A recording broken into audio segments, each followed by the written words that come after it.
దైవజనులకి ప్రోత్సాహకరంగా, మరి ఆశీర్వాదకరంగా ప్రార్థనలు సహకారంగా ఉంటాయని బైబిల్లో ఉందా? మీ ప్రార్థన సహకారం వలన అనే మాట కొరింథీ 2వ పత్రిక 1వ అధ్యాయంలో మనం చూస్తాం. మీరు ప్రార్థించుట చేత మాకు సహాయం చేస్తున్నారని. ప్రార్థన అనేది ఒక అద్భుతమైన సహాయం. అది మనం ఎరిగి మనం వారి గురించి ప్రార్థన చేయాలి. Very good. మనము పునరుద్ధానాన్ని గురించి పోయిన వారం చాలా సవిస్తారంగా తెలుసుకున్నాం. ఇంకా మిగిలిన విషయాల్ని మనము ధ్యానించవలసి ఉంది. పునరుత్థానము.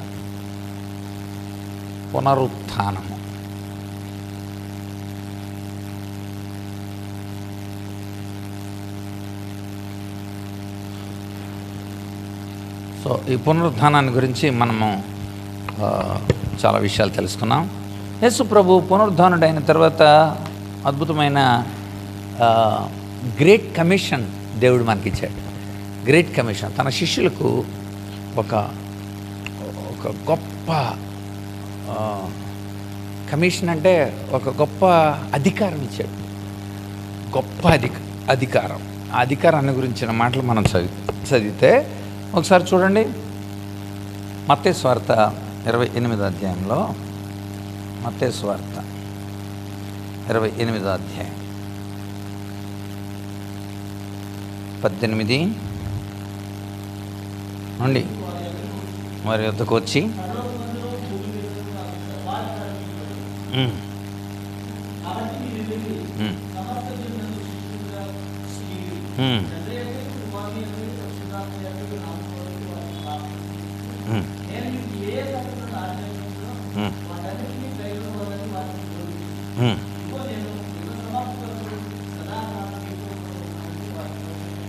ఓకే, ఎంత అద్భుతమైన మాట అండి.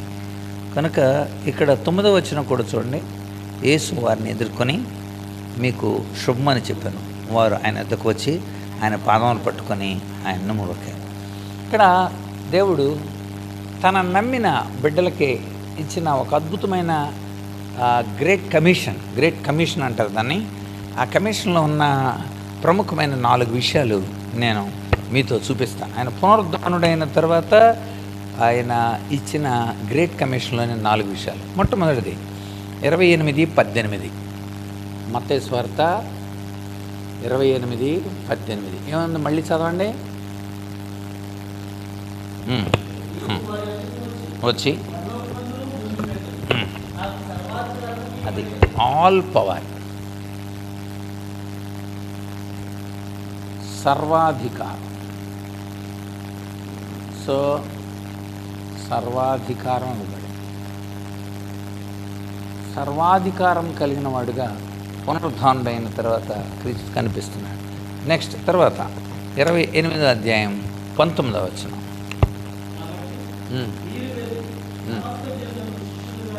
సమస్త జనులు, ఆల్ నేషన్స్.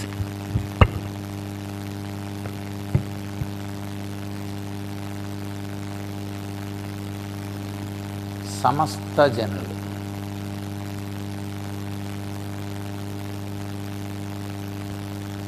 అధికారం ఉండాలి. సమస్త జనులు. నెక్స్ట్ తర్వాత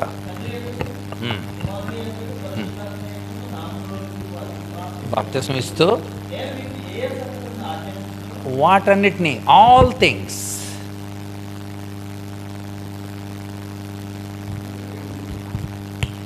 యా 28. ఎస్ 28:19. ఆల్ థింగ్స్ అన్నీ చెప్పండి వాళ్ళకి. ఎంత చక్కగా చూస్తున్నారంటే అన్నిటి మీద సర్వాధికారం అందరికీ, సమస్త జనుల మీదకి మీరు వెళ్ళి స్వార్థ ప్రకటించాలి. మూడోది ఆల్ థింగ్స్, మీకు చెప్పబడిన అన్ని విషయాలు, సమస్త విషయాలు.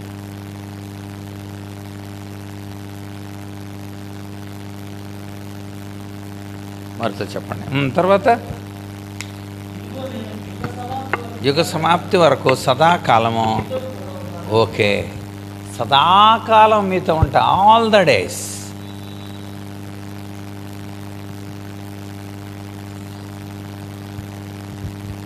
సదాకాలం.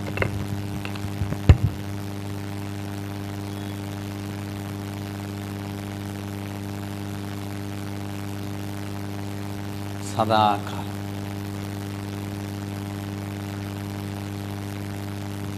చూసారా, అసలు మనం ధ్యానిస్తున్నప్పుడే ఆల్ పవర్, సమస్త సర్వాధికారం నా దగ్గర ఉంది, సమస్త అధికారం. అక్కడ 3 మాటలు చెబుతాడు, పరలోకమందును భూలోకమందును నాకు సర్వాధికారం. సో సర్వాధికారం కలిగిన వాడు ఎలా సర్వాధికారం ఆయనకు ఉందనేది ఇప్పుడు మనం చూద్దాం. ఆ విషయాన్ని కూడా మనం అక్కడ చూద్దాం. యేసు ప్రభు పునరుద్ధానుడైన తర్వాత సర్వాధికారం తండ్రి తన కుమారునికి ఎలా అప్పగించాడో ఆ విషయాలు కూడా మనం చూడాలి. సర్వాధికారం కలిగి ఉన్నవాడు సమస్త జనులకి వెళ్ళి చెప్పమన్నాడు, సమస్త విషయాలు చెప్పమన్నాడు, సదాకాలం అన్ని రోజులు నేను మీతో ఉంటాను. దిస్ ఇస్ ద గ్రేట్ కమిషన్లోని తన వారికి ఆ విషయాలు చెబుతున్నాడు, తన నమ్మిన శిష్యులకు ఆ చెబుతున్నాడు. ఆయన వాడిన పదం ఏంటో తెలుసా? ఆల్ హెయిల్ అనుంది 9వ వచనంలో. 9వ వచనం చదవండి, 9, 10 వచనాలలో 10వ వచనం. భయపడకండి, నా సహోదరులు. ఎవరు సహోదరులు అంటే నా సహోదరులకి వెళ్ళి చెప్పండి. అంటే మనం అందరం ఎవరు అనమాట? ఆయన సహోదరులు. అందుకని యేసు ప్రభు మధ్యలో కూడా అంటాడు, ఎవరైతే నా చిత్తాన్ని చేస్తారో వారే నా సహోదరులు, నా సహోదరి, నా తల్లి అని అంటాడు. కనుక ఇప్పుడు యేసు ప్రభుకు మనం సహోదరులు కనుక నా సహోదరులకు అందరికీ చెప్పండి. వాళ్ళంతా నన్ను నమ్మిన వాళ్ళు, వాళ్ళంతా నా ప్రత్యక్షతను అపేక్షించేవాళ్ళు. కనుక మన నిజంగా ఆయన సహోదరులం అయ్యుంటే గ్రేట్ కమిషన్, అది గుర్తుపెట్టుకోండి. గ్రేట్ కమిషన్ అక్కడ గుర్తు రావాలి మీకు. దేవుడు మనకిచ్చిన గ్రేట్ కమిషన్.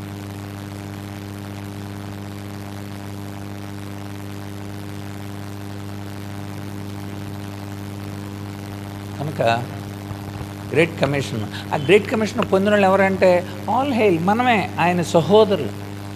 ఆయన సహోదరుని వారందరికీ, ఆయన శిష్యులైన వాళ్ళకి అందరికీ దేవుడు ఈ యొక్క గొప్ప అధికారాన్ని దేవుడిచ్చాడు. అయితే ఇప్పుడు మనం చూడవలసింది, యేసు ప్రభు ఈ సర్వాధికారాన్ని కలిగిన వాడుగా పునరుద్ధానుడైన తర్వాత పునరుద్ధాన శక్తి ఎంత గొప్పదో ఈ విషయాలు మనము చూద్దాం. ఒకసారి మనము లేఖనం నుండి ఎఫెసీ పత్రిక మొట్టమొదటి అధ్యాయం, ఎఫెసీ పత్రిక మొట్టమొదటి అధ్యాయం 20 నుండి 23 వచనాలు చూడండి. అక్కడ ఒక్కొక్క పదం చక్కగా రాయబడి ఉంటుంది అన్నమాట.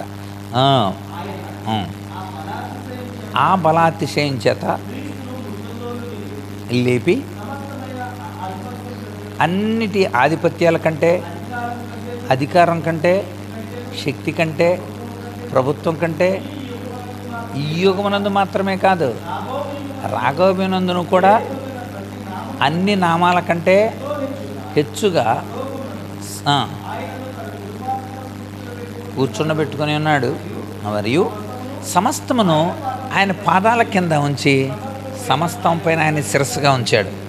చూసారా, పునరుద్ధానుడైన యేసు క్రీస్తు ఎంత అధికారం కలిగి ఉన్నాడో ఇప్పుడు మనం రాద్దాం. అక్కడ రాయబడి అనమాట. ముందు అక్కడ ఎఫెసీ పత్రిక, ఎఫెసీ 1వ అధ్యాయం 20 నుండి 23 అక్కడ ఇప్పుడు నోట్ చేయండి. వరుసగా మనం నోట్ చేద్దాం. మొట్టమొదటిది ఆయనకు ఆధిపత్యం కంటేను, నెక్స్ట్ అధికారం కంటేను, తర్వాత శక్తి కంటేను, తర్వాత ప్రభుత్వం కంటేను, తర్వాత ఇంకా ఉంటుంది చూడండి, చదవండి.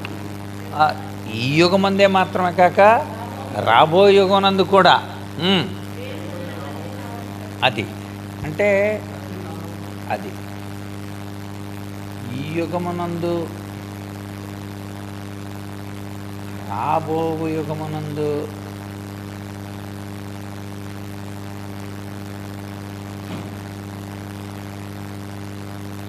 ప్రతి నామము కంటే హెచ్చుగా చదవండి. అంటే అన్ని నామముల కంటే అని, ప్రతి నామం కంటే అన్ని నామాల కంటే. ఇప్పుడు తర్వాత ఇంకా ఇంకా అది సమస్తాన్ని ఆయన పాదాల కింద ఉంచాడు.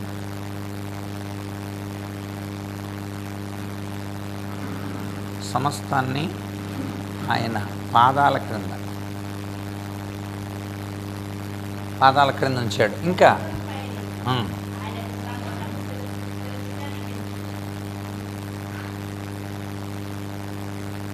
సమస్తం పైన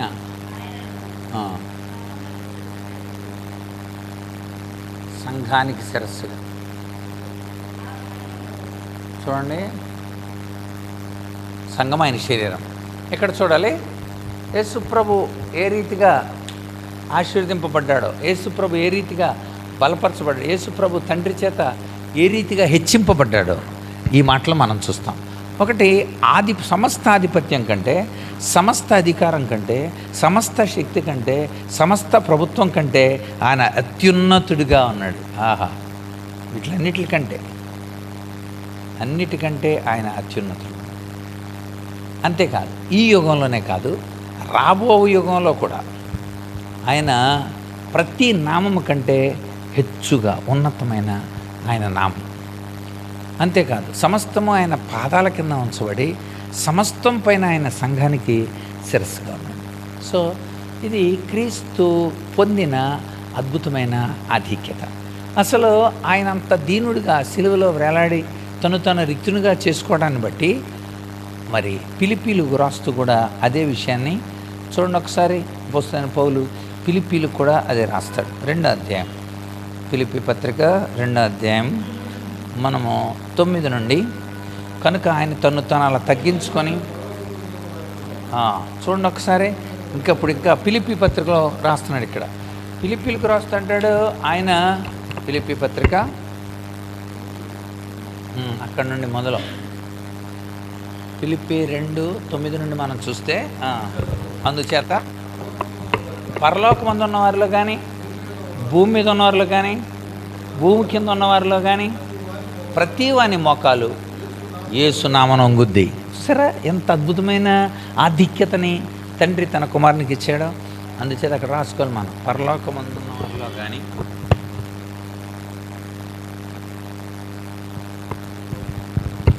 పరలోకమందు ఉన్నవారిలో కానీ, భూమి కింద ఉన్నవారిలో కూడా. 3 రాయండి అసలు. పరలోక మందు, భూమి మీద, భూమి క్రింద.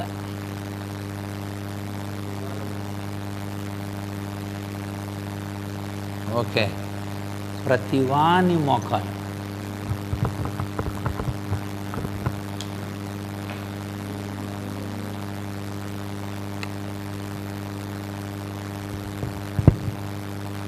ప్రతివాని మోకాలు.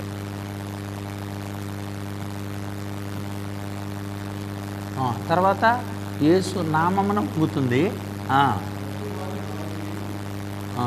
వంగును.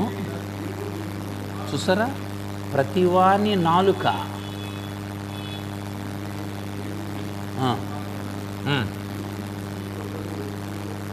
యేసుక్రీస్తుని ప్రభు అని ఒప్పుకోండి. ఎందుకంటే రక్షణ పొందాలంటే యేసు ప్రభు అని నీ నోటితో ఒప్పుకొని దేవుడైన మృతుల్లో నుండి లేపినని విశ్వసించిన నువ్వు రక్షింపబడతావు.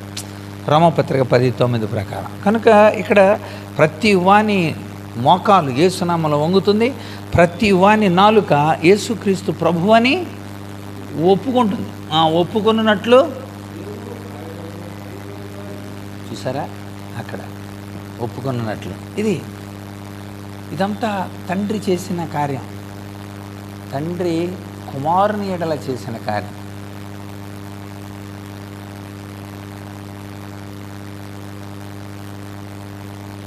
ఇక్కడ కూడా దేవుడు ఆయన్ను చదవండి హెచ్చించి, అది ప్రతి నామమునకు పైనామం. 3వది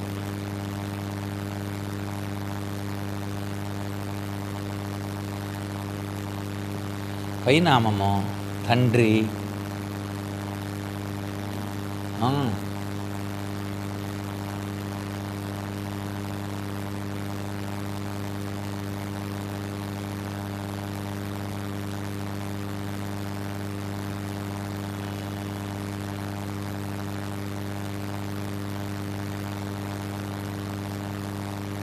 కనుక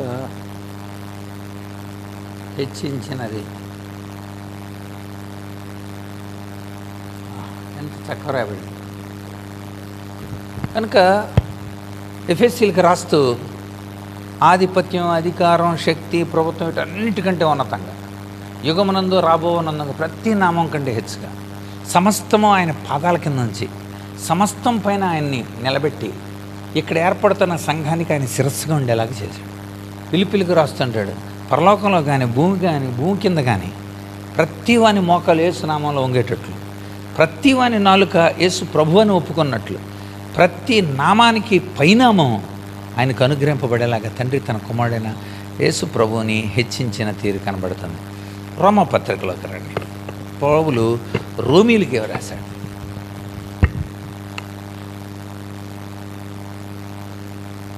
రోమాపత్రిక మొట్టమొదటి మనము 2 నుండి 7 వచనాలుగా మనం చదివితే అదంత పెద్ద కాంప్లెక్స్ అండి.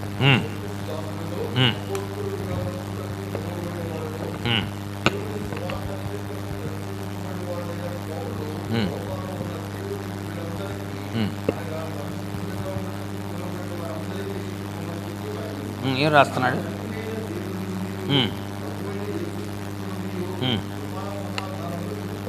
కలుగునుగాక దేవుడు తన కుమారుడు మన ప్రభు అయిన యేసుక్రీస్తు విషయమై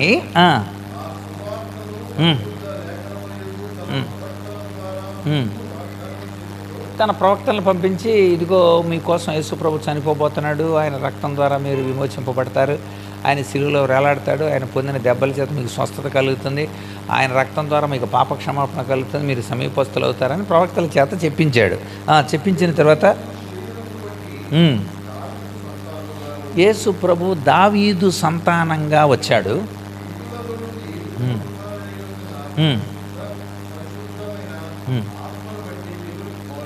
అది ఫిజికల్గా దావీదు సంతానంలో నుండి వచ్చాడు. కానీ తిరిగి లేచిన తర్వాత ఇప్పుడు చెప్తున్నాడు, తిరిగి లేచిన తర్వాత చదవండి ఇప్పుడు, దేవుని కుమారుడిగా మన ఆత్మను బట్టి,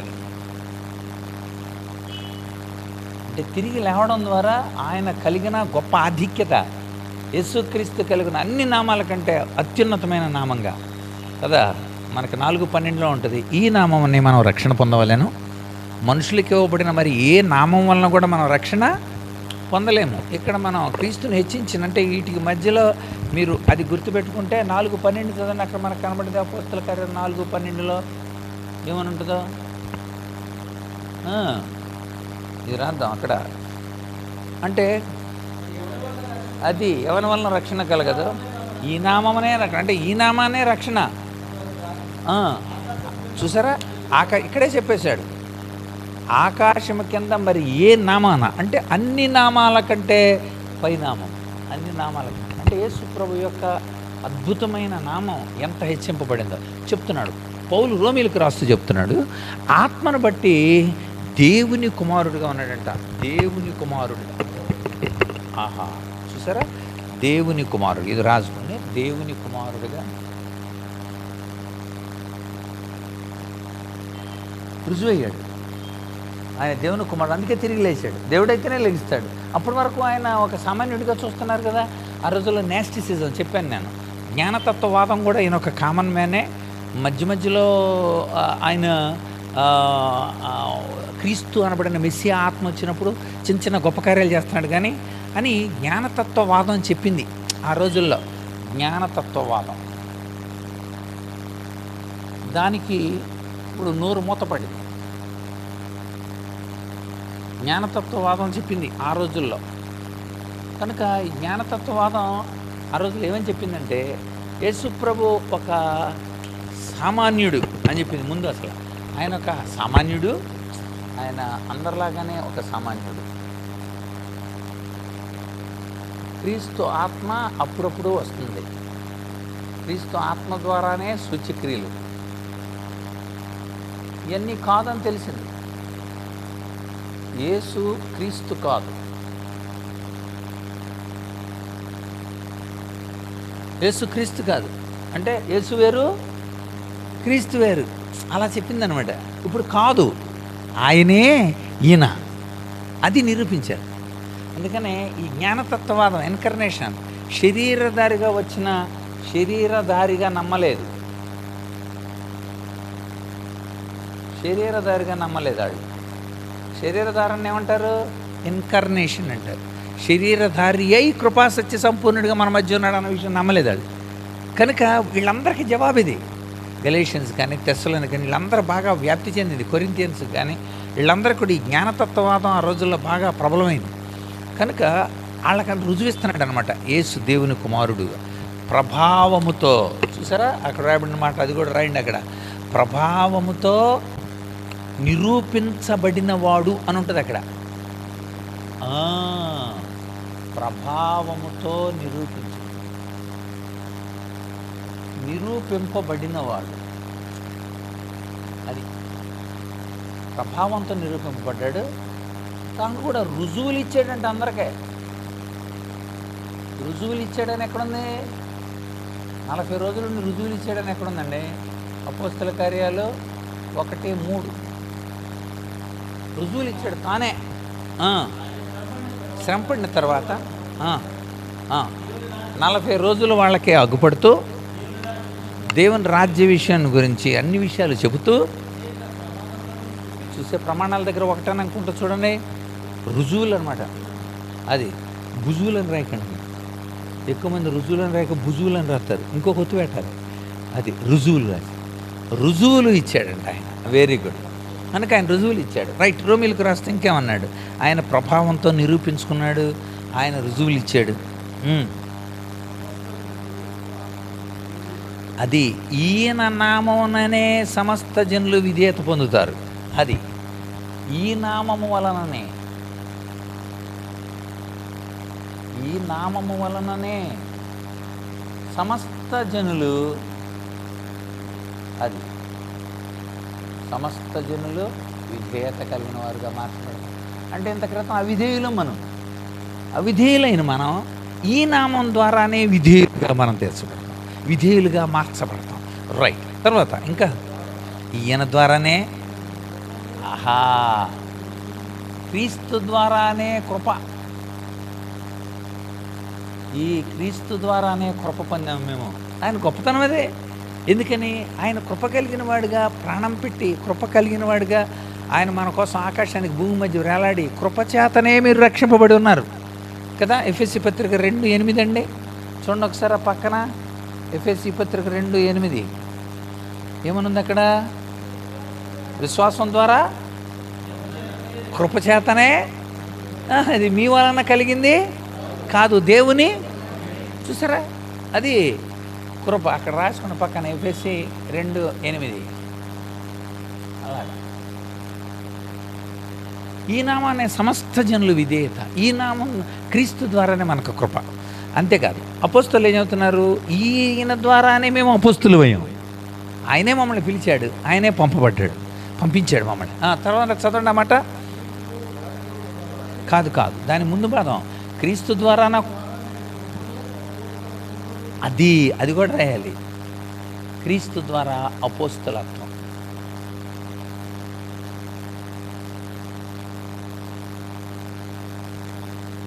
అపోస్తలత్వం అంటే అపోస్తలు ఏం చేసినా ఏ నామంలో చేశారండి? అంతే. ఉదాహరణకి ఒక కుంటివాడిని వాళ్ళు చూశారు దేవాలయపు ద్వారం ఉన్నది, శృంగారం అనే దేవాలయం. వాళ్ళు ఏమన్నా ఇస్తారేమోనని ఎదురు చూస్తున్నాడు. వెంటనే పేతురు ఏమన్నాడు? యోహాన్లు ఏమన్నారు? వెండి బంగారములు మా యొద్ద లేవు, మాకు కలిగిందే ఇస్తున్నాం. మాకు కలిగింది ఏంటో తెలుసా? నజరేయుడైన యేసు నామమున లేచినాడు. అంటే అపోస్తలులందరూ క్రీస్తు ద్వారా, అంటే క్రీస్తు నామములో అపోస్తలత్వం కాబట్టి క్రీస్తు నామములో వాళ్ళు అపోస్తలత్వం కలిగి ఉన్నారు. కనుక ఇది కూడా మాకు క్రీస్తు ద్వారానే కలిగింది. ఆయనే పంపించాడు. కనుక ఇంకా కొంచెం ముందు చూద్దాం. రోమీయులకు రాసిన పత్రిక 1వ అధ్యాయం కొంచెం చదివితే ముందుకి. తర్వాత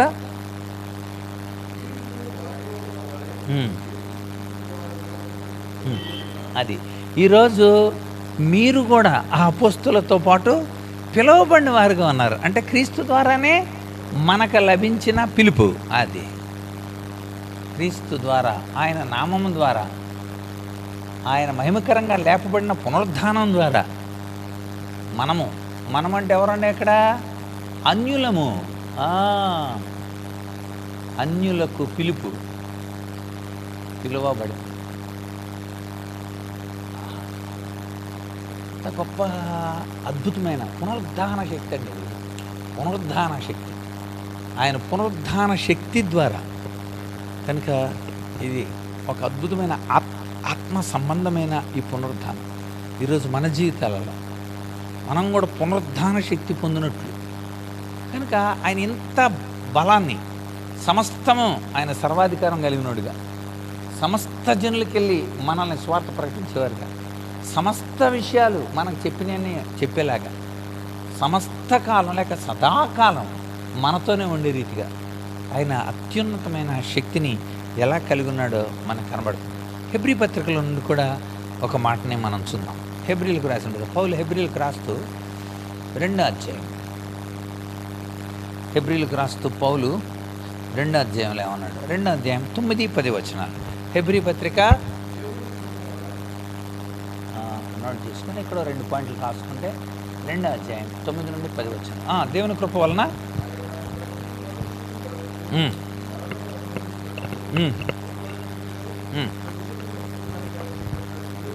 ఇప్పుడు ఆయన మనందరి కోసం వచ్చాడు, మనందరి కోసం శ్రమ పెట్టబడ్డాడు. కొంచెం తక్కువవాడుగా చేయబడినప్పటికీ కూడా దూతల కంటే కూడా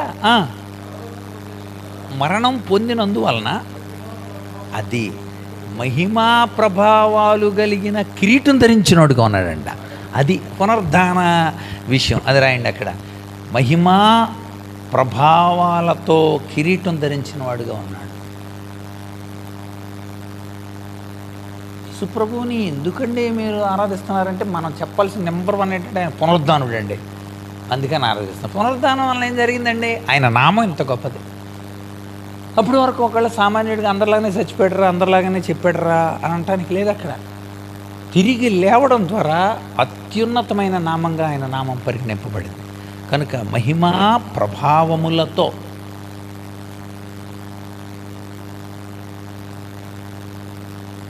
మహిమా ప్రభావంతో కిరీటం ధరించిన వాడుగా, అది ఆగండి, కిరీటం ధరించినవాడు ఆయన ఉన్నాడు. పునరుద్ధానం అంటే అది అంత గొప్పది, అంత ప్రభావం కలిగింది. ఇంకొక పదం వాడతాడు అక్కడ. కనుక అక్కడ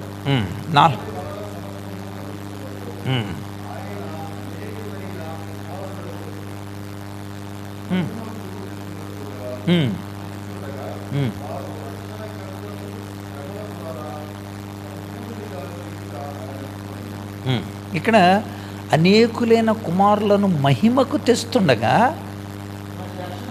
అది శ్రమల ద్వారా సంపూర్ణంగా చేయుట ఆయనకు తగను. అంటే ఎవని నిమిత్తం సమస్తము ఉన్నవో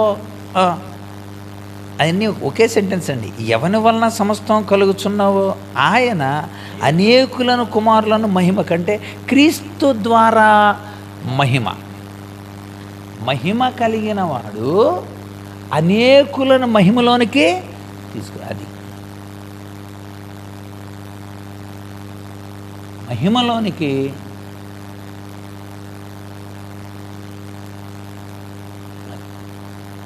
సో ఆయన మహిమా ప్రభావాలు కలిగిన వాడు, మనల్ని మహిమలోనికి తీసుకురాగలిగిన వాడు.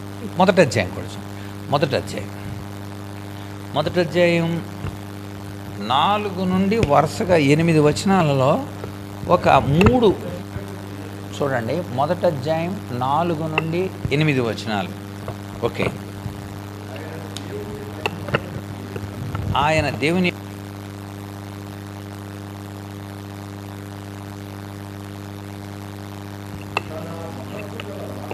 మాట చేత అది సమస్తాన్ని నిర్వహించగలిగిన వాడు, సమస్తమును నిర్వహించ.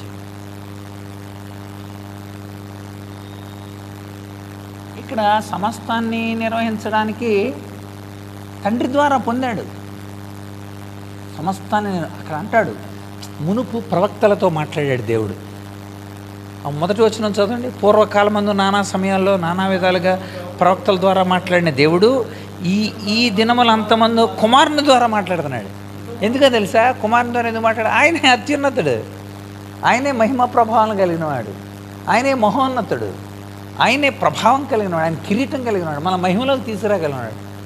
ఆయనే సమస్త కార్యాలని నిర్వహించేవాడు, సమస్తాన్ని నిర్వహించువాడు. సమస్తమును నిర్వహించుచు పాపము అది పాప శుద్ధీకరణ చేసినవాడు. పాప శుద్ధీకరణ చేసి దేవదూతల కంటే, ఇంత క్రితం ఏమన్నాడు అక్కడ? దేవదూతల కంటే తక్కువ వాడుగా చేయబడ్డాడు. కానీ పునరుద్ధానం అయిన తర్వాత ఏం జరిగింది? దేవదూతల కంటే మరీ శ్రేష్టమైన నామాన్ని. అక్కడ మీరు బ్రాకెట్లో దేవదూత క్రితంలో దేవదూతల కంటే తక్కువ వాడుగా ఉన్నాడని నోట్ చేసుకోవాలి మీరు. అక్కడ దేవదూతల కంటే తక్కువ వాడుగా ఉన్నాడు. ఇప్పుడైతే దేవదూతల కంటే మరీ శ్రేష్టమైన, అది నోట్ చేయండి. పాప శుద్ధీకరణ చేశాడు.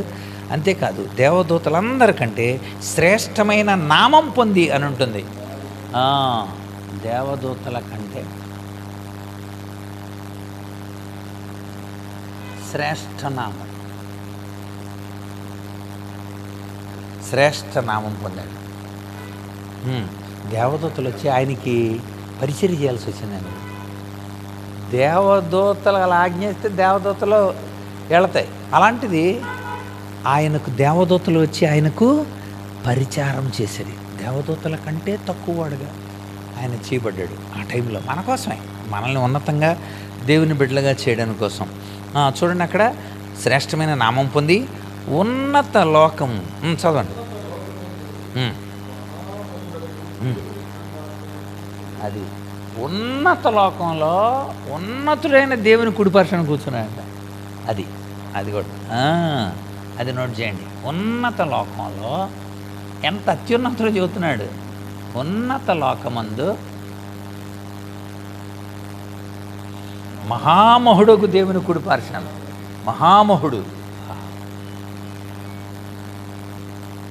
మహామహుడగు దేవుని కుడిపర్శన.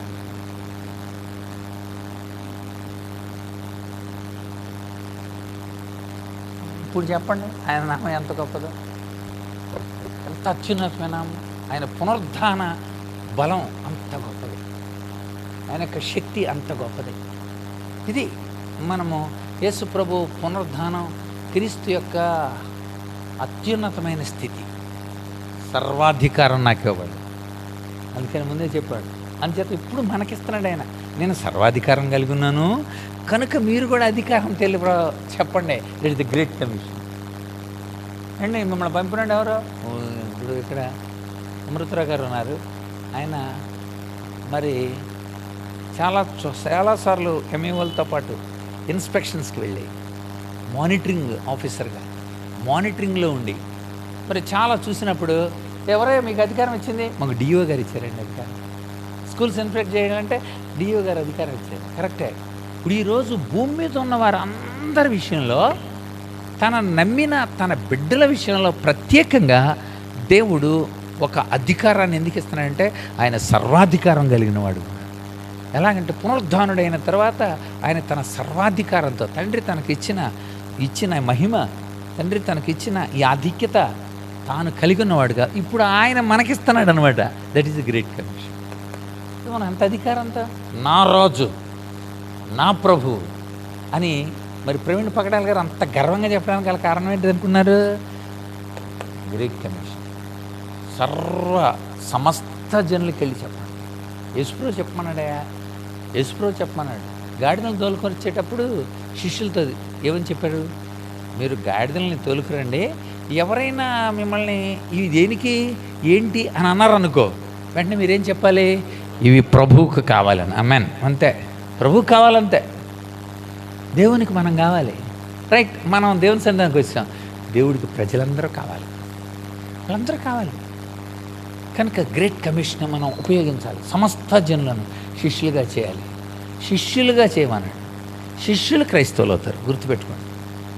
శిష్యులే, అంత్యకులోని శిష్యులు క్రైస్తవులు. మనం డైరెక్ట్గా క్రైస్తవులను చేయడానికి ఎప్పుడు ట్రై చేయకూడదు.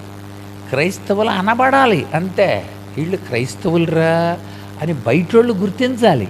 అంత్యకులోని శిష్యులు అంటే ప్రతి ఒక్కరిని ముందు ఏం చేయించాలి? శిష్యరేఖం చేయించాలి. శిష్యరేఖం కంటే ముందే మీరు క్రైస్తవుడు అయిపోయారు అని అంటే ఆడు బెంబేలు పడిపోతున్నాడు. శిష్యరేఖం చేస్తున్నప్పుడు అందరూ అనుకుంటారు అనమాట, వీళ్ళు క్రైస్తవులరా. క్రైస్తవుడు అంటే ఏంటంటే క్రీస్తును కలిగి ఉన్నవాడు, క్రీస్తును వెంబడించేవాడు, బిలాంగింగ్ టు క్రైస్ట్, క్రీస్తుకు చెందినోడు అని అర్థం. అప్పుడు గుర్తింపబడాలి, ఓహో వీళ్ళు క్రైస్తవులు కావచ్చు, క్రైస్తవులు అనమాట అనని.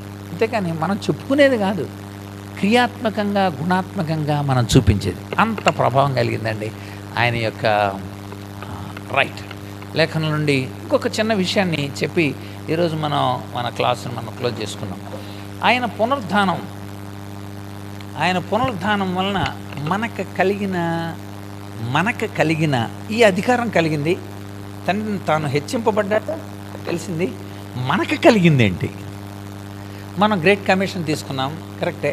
ఆయన పునరుద్ధానం మనం పొందే అత్యద్భుతమైన విలువలు, లేకపోతే మన పునరుద్ధానం ద్వారా మనము పొందే ఒక గొప్ప భాగ్యాలు ఏంటో ఇప్పుడు మనం కొన్ని నోట్ చేసుకుందాము. అంటే ఆయన పునరుద్ధానమే లేకపోతే ఏముండవే కానీ. ఎలాగా? ఉదాహరణకి రోమపత్రిక 10:9 మనం ఏం చదివాము? యేసు ప్రభు అని నీ నోటితో ఒప్పుకొని దేవుడు ఆయన మృతుల్లో నుండి లేపినని విశ్వసించినట్లా నువ్వు రక్షింపబడతావు అని ఉంది. ఆయన తిరిగి లేచాడు అని అనేది నీ రక్షణలో ఒక భాగం. ఆయన తిరిగి లేవలేదు అనుకోండి, నువ్వు రక్షింపబడే అవకాశమే లేదు కదా. ఎస్, అంచేత మన రక్షణకు చదువు అది నోట్ చేయండి. అక్కడ వరుసగా మనకి కలిగిన ఆ గొప్ప మేలును మనం నోట్ చేద్దాం. రోమపత్రిక 10:9. రోమపత్రిక 10:9. లేచెనని నమ్మిన ఏడ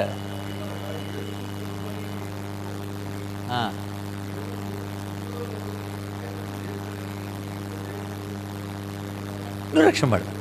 లేచెనని నువ్వు నమ్మకపోతే రక్షణ లేదు నీకు. అంటే పునరుద్ధానమే లేకపోతే నీకు రక్షణే లేదు, అంతే. ఖచ్చితంగా పునరుద్ధానం ఎంత ప్రాముఖ్యమైందో మనకు ఆలోచన. పునరుద్ధానం అది క్రీస్తు ఎడల జరిగిన అద్భుతమైన కార్యం. Very good. పునరుద్ధానం మన ఎడల జరిగే కార్యం. ఈ పునరుద్ధానం ద్వారా మనము గనక మార్చబడితే అప్పుడు నీకు గ్రేట్ కమిషన్ రంగంలోకి దిగుతుంది. ఇది లేకుండా నువ్వు ఆ గ్రేట్ కమిషన్కి ఎలా వెళ్తావు నువ్వు అసలు? అందుకని అక్కడ హెయిల్స్ అని అన్నామని. నన్ను నమ్మిన నా సహోదరులు, మా సహోదరులు అందరూ వాళ్ళకి వెళ్ళి చెప్పు నేను పునరుద్ధరణ అయ్యానని. కనుక నిజంగా ఆయన మనందరి కోసం యేసుప్రభు చనిపోయాడు అన్న విషయం నిజంగా మనం నమ్మితే, చనిపోవటం మాత్రమే కాదు ఆయన తిరిగి లేచాడని కూడా మీరు నమ్మితే అద్భుతంగా మీరు రక్షణ పడినవారు. అదే రోమపత్రికలో మనం చూద్దాం 4:25 చూడండి. అదే 4:25 రోమపత్రిక.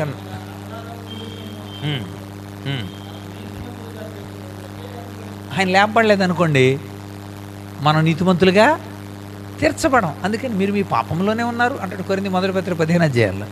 ఆయన తిరిగి లేపబడకపోతే మా విశ్వాసం వ్యర్థమే, మీరు ఇంకా నువ్వు పాపంలోనే ఉన్నారు అని అర్థం అంటాడు కొరింథీలకు రాస్తూ. కనుక రోమీలకు రాస్తూ అంటాడు మీరు నీతిమంతులుగా తీర్చబడాలంటే నీతిమంతులుగా ఆయన తిరిగి లేపబడాలి. నీతిమంతులుగా మీరు తీర్చబడాలంటే ఆయన లేపబడాలి. లేచాడు కనుక ఇప్పుడు నీతిమంతులు. ఎందుకని నీతి అంటే సరిగ్గా నడవడం. మేము సరిగ్గా నడుస్తున్నామండి, ఆయన మాకు సరైన బాధ చెప్పాడని అంటే మీరు ఖచ్చితంగా నీతిమంతులుగా తీర్చబడాలని అంటాం. అదే రోమపత్రిక 6:9 చూడండి. 6:9.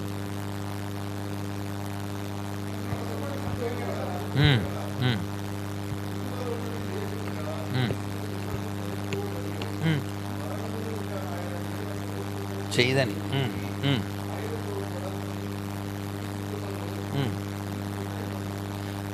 లేపబడతాం మనం కూడా అనే విశ్వాసం ఆయన లేచాక కలిగింది మనకి.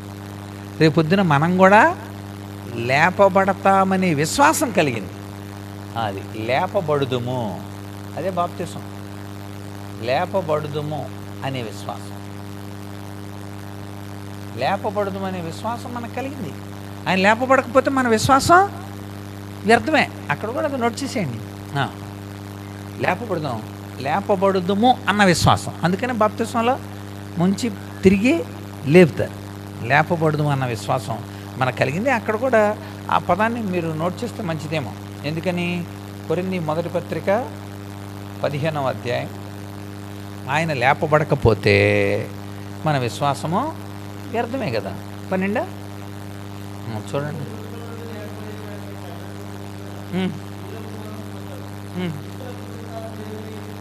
ఎలా చెప్తున్నారు మీరు? లేని ఎడల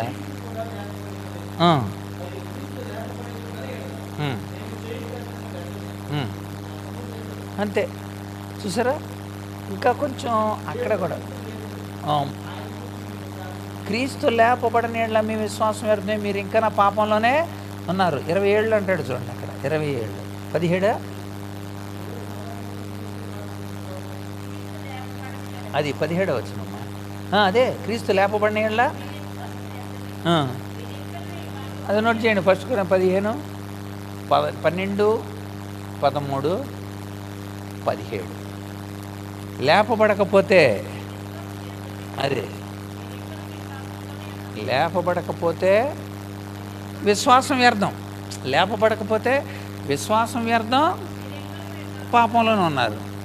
విశ్వాసం వ్యర్థం అండి, పాపంలో ఉన్నారని అర్థం. కనుక ఖచ్చితంగా క్రీస్తు లేపబడ్డాడు. క్రీస్తు లేపబడ్డాడు కనుక మన విశ్వాసం నిలిచింది. పాపంలో నుండి మనము విడుదల పొందిన వారుగా మనం ఉండడానికి కారణమైంది. కనుక క్రీస్తు లేపబడకపోతే మన విశ్వాసం వ్యర్థమే, మనం ఇంకా పాపంలో నుండి ఉండేవాళ్ళం. తర్వాత మీరు చూడండి, తెస్సలోనికి రాసిన మొదటి పత్రిక, తెస్సలోనికి రాసిన మొదటి పత్రిక 4వ అధ్యాయం, తెస్సలోనికి మొదటి పత్రిక 4వ అధ్యాయం 14వ వచనం. 4 అది జాగ్రత్త వినండి. యేసు ప్రభు తిరిగి లేచాడు అని కనుక మనం నమ్మితే,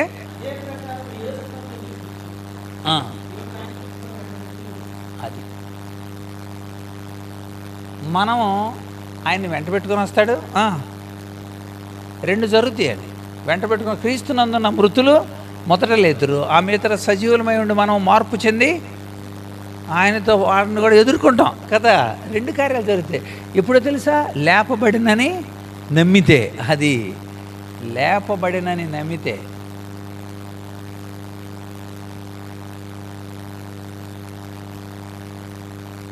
మృతులు ఆయన వెంట వస్తారు, లేపబడతారు. సజీవులు మార్పు చెందుతారు. ఇదంతా నమ్మితేనే.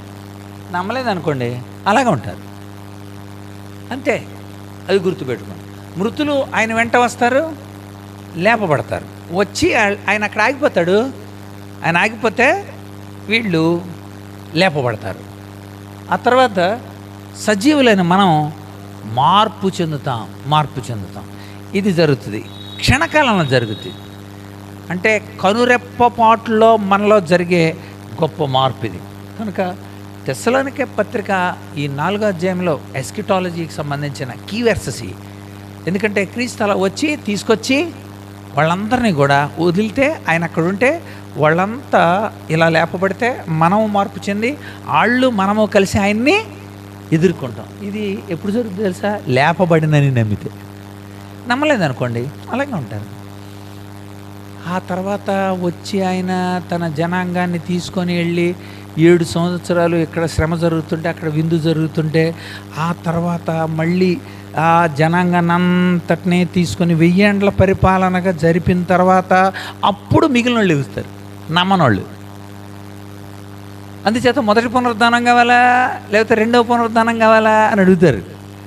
ఆ మొదటి పునరుద్ధానమునందు పాలు పొందువారు ధన్యులు, వారి మీద మరణం పెత్తనం చేయదు అంటాడు అనమాట.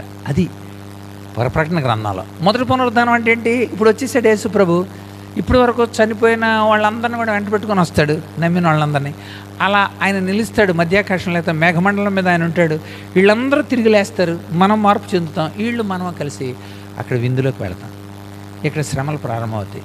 ఆ 7 సంవత్సరాల శ్రమల అనంతరం అక్కడ ఆ విందులో వాళ్ళందరికీ వారి వారి క్రియలు చొప్పున కిరీటాలు పెడతాడు ఆయన. కిరీటాలు పెట్టి చక్కగా ఆ విందులో చక్కగా పాలు పొందిన తర్వాత వాళ్ళందరినీ కిరీటాలతో ఇదే భూమి మీదకి తీసుకొస్తాడు. తీసుకొచ్చి 1000 ఏండ్ల పరిపాలన జరుగుతుంది. 1000 ఏండ్ల పరిపాలన తర్వాత అప్పుడు తీర్పు జరుగుతుంది. ఆ తీర్పు జరిగి 1000 ఏండ్ల పరిపాలన సమయంలో సాతానుగాడు బంధింపబడతాడు. 1000 ఏండ్ల పరిపాలన అయిపోయిన తర్వాత సాతానుగాడు రిలీజ్ అవుతాడు. ఆ పాతాళంలో నమ్మనోళ్ళు ఉన్నారు చూసారా, వాళ్ళందరూ రిలీజ్ అవుతారు. ఆ తర్వాత దేవదూతలు కొంతమంది తిరుగుబాటు చేస్తే వాళ్ళందరినీ తీసుకెళ్ళి చీకటి బిలంలో ఉంచాడు దేవుడు, వాళ్ళు రిలీజ్ అవుతారు. వీళ్ళందరినీ కూడా దేవుడు తీర్పు తీర్చి నరకంలో తోసేస్తాడు. కనుక ఆ తోసేసేటప్పుడు నమ్మని వాళ్ళు ఉంటారంట. అప్పుడు అదే నమ్మాం కనుక అసలు మొట్టమొదటి పునరుద్ధానంలోనే మనం లేచాడు. ఎంత గొప్ప భాగ్యం అండి నమ్మటం ద్వారా. ఏమని నమ్మాలి? యేసు తిరిగి లేచినని పేతురు రాసిన మొదటి పత్రిక మొట్టమొదటి అధ్యాయం 2 వచనాలను నోట్ చేసుకోండి. పేతురు చెప్పిన మాటలని. పేతురు రాసిన మొదటి పత్రిక 1:3 చదవండి.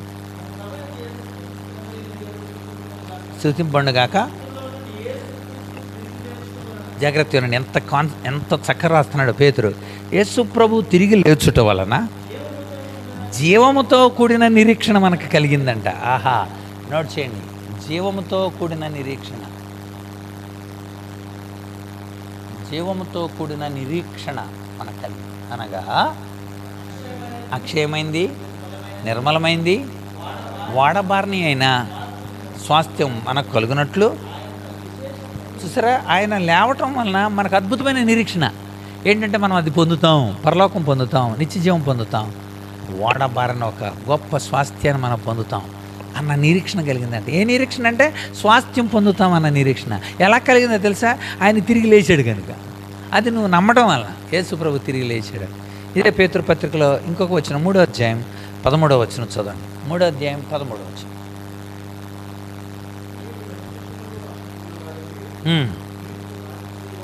ఎవడు?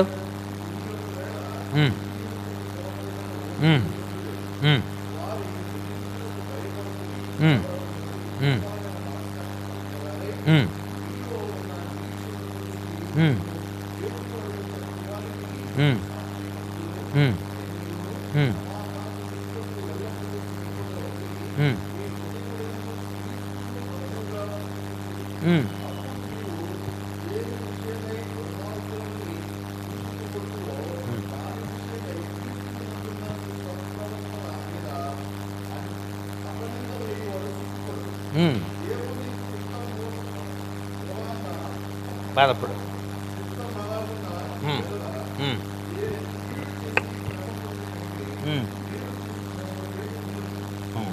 చూడండి, ఇక్కడ ఒక మంచి పదం కోసం నేను చదివించాను. ఆ పదం ఏంటంటే, మనము పునరుద్ధానుడైన క్రీస్తు ద్వారా 13 నుండి చదువుతున్నారు కదా మనము దేవుని యొద్దకు తేబడితిమి అనే పదాన్ని కాన్సన్ట్రేట్ చేయటం కోసం నేను చదివించాను. దేవుని యొద్దకు తేబడ్డాం అనే పదం ఉంటుంది అక్కడ.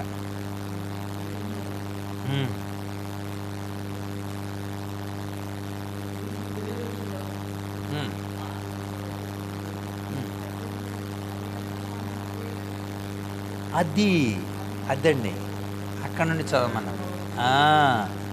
అది దేవుని యొద్దకు తెచ్చుటకు అనీతిమంతుల కొరకు నీతిమంతుడైన క్రీస్తు శరీర విషయంలో చంపబడి ఆత్మ విషయంలో బ్రతికింపబడ్డాడు అన్నాడు. 18వ వచనం నోట్ చేస్తాను. 13 దగ్గర 13 నుండి అని నోట్ చేశాను. అంటే ఏంటి? యేసు ప్రభు చంపబడి తిరిగి ఎందుకు లేపబడ్డాడు? మనల్ని దేవుని యొద్దకు తెచ్చుటకు. అంటే అర్థం, మనం కనుక ఆయన పాపాల విషయంలో చచ్చిపోయి నీతి విషయంలో మనము బ్రతికించేలాగా మనం ఉండాలంటే యేసు ప్రభు తిరిగి లేపబడి ఉండాలంతే. ఆయన లేపబడకపోతే మనం దేవుని యొద్దకు వచ్చేవాళ్ళం కాదు. రైట్, దేవుని యొద్దకు తెచ్చుట. ఇదండి. ఈ వారం మనం పునరుద్ధానంలో దేవుడు పొందిన అత్యున్నతమైన ప్రభావం, యేసుక్రీస్తు పొందిన అత్యుత్తమైన అధికారం, అది మనం చూసాం. అట్ ద సేమ్ టైం అది అపోస్తలుడైన పౌలు ఎఫెసీలకు, ఫిలిప్పీలకు, రోమీలకు, హెబ్రీలకు అన్ని ఏరియాల వాళ్ళకి రాశాడనమాట. దేవుని యొక్క గొప్ప ఆయన గొప్పతనం ఎలాగా తన కుమారుడికి ఎలా అనుగ్రహింపబడిందో. 2, ఆయన ఈ అధికారాన్ని పొందిన తర్వాత మనకు ఆయన ఏమిచ్చాడు? మనకు ఆయన రక్షణ ఇచ్చాడు, నీతిమంతులుగా చేశాడు, మనకు ఒక విశ్వాసాన్ని కలిగజేశాడు. అంతేకాకుండా పాపంలో ఉండకుండా, మరణించిన వారంగా ఉండకుండా లేపబడి ఉన్నామని మృతులో ఒక అద్భుతమైన విశ్వాసం, ఒక నిరీక్షణ దేవుడు మనకు కలిగజేశాడు. ఆ నిరీక్షణ, మృతులు వస్తారు, వాళ్ళు లేపబడతారు, మనం కూడా మార్చబడతాము, ఆయన్ని ఎదుర్కొంటాము. ఈ నిరీక్షణ అంతేకాదు, అది జీవముతో కూడిన, ఆ జీవంతో కూడిన నిరీక్షణ అంటే స్వాస్థ్యం పొందుతాం మనం అందరం. అక్కడ స్వాస్థ్యం పొందుతాం మనం.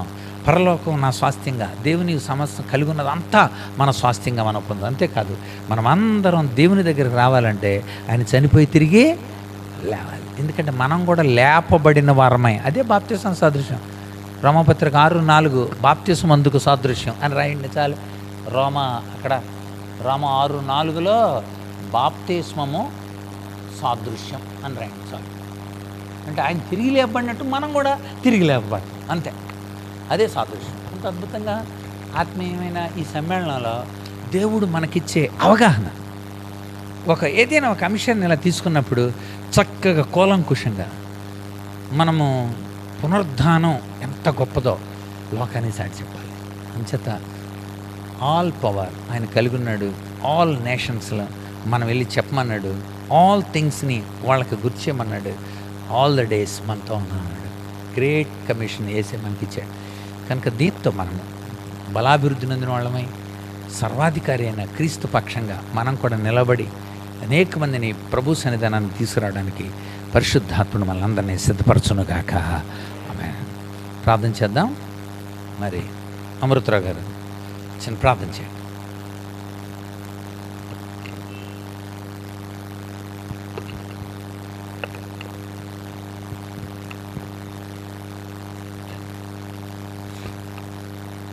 మిక్కిలి కనుగొనము తండ్రి నాయన, ఈ రాత్రికాల సమయంలో నీ సన్నిధిలో నాయన మీరు ప్రార్థించడానికి ఇచ్చిన అవకాశాన్ని బట్టి వందనాలు ప్రభావ. ఇదిగో ఆత్మీయ సమ్మేళనంలో ప్రభావ మన ఆయన మేమందరం కూడి ప్రభావ తండ్రి అనేక సత్యములు తెలుసుకోవడానికి మంచి అవకాశం ఇచ్చినందుకే వందనాలు ప్రభావ. ఈరోజైతే ప్రభావ పునరుద్ధాన బలం గురించి మేము ఉన్నాం ప్రభావ. మేము కూడా నాయన నీలో నాయన పునరుద్ధరించబడి నీలో లేపబడి ప్రభావ తండ్రి మేమందరం నీ కొరకు ప్రభావ నాయన కొరకు ప్రభావ నిలబడేవారు మమ్మల్ని ఉంచడానికి సహాయం దయచేయండి. నాయన పునరుద్ధాన బలమును మాకు కూడా దయచేయండి ప్రభావ. నాయన మీరు తెలియచేరనేటువంటి ప్రభావ సత్యాన్ని మేము నమ్మకపోతే ప్రభావ ఆ శక్తి మా దగ్గర ఉండదు కదా ప్రభావ. మీరు లేచారు, మేము కూడా లేపబడతామనే జ్ఞానం మాకు దయచేయండి ప్రభావ. ఇంకను ప్రభావ మీ దాసుని ద్వారా అనేక సత్యములు మాకు నాయన వినిపిస్తున్న విధానాన్ని బట్టి కూడా వందనాలు ప్రభావ. నాయన దాన్ని అనుసరించి నాయన మార్పు జీవితాలు మాకు దయచేయండి ప్రభావ. స్థిరమైన మనసు ప్రభావ, స్థిరమైన భక్తి మాకు దయచేయమని మాత్రమే కొంచెం సహాయం దయచేయండి. నాయన మీ దాసుని నాయన ఇంకను బలపరచండి, వాడబడండి, సహాయం దయచేయండి అని సత్యాలు ఇంకను మేము తెలుసుకోవడానికి మాకు సహాయం దయచేయమని త్వరలోనే యేసుక్రీస్తు ద్వారా వేడుకుంటున్నాం తండ్రి. ఇప్పుడు మన తండ్రి అయిన దేవుని ప్రేమ, కుమారుడైన యేసుక్రీస్తు కృప, పరిశుద్ధాత్మేందల అన్యోన్య సహవాసం, ఆదరణ, భద్రత చేరిన మనకును లోకములో ఆయన కోసం ఎదురు చూస్తూ ఆయన పునరుద్ధాన శక్తి ద్వారా బలపరచబడుతూ సాక్ష్యం ఇస్తున్న ఆయన జనాంగానికి అంతటికి మనకును సదాకాలము తోడయుండి నడిపించునుగాక. ఆమేన్. అందరికి వందనాలండి. God bless you. ఇద్దరు మిషనరీ యాత్రకు వెళ్ళిన ఇద్దరు దైవజనుల గురించి కూడా మీరు ప్రార్థించండి. Thank you.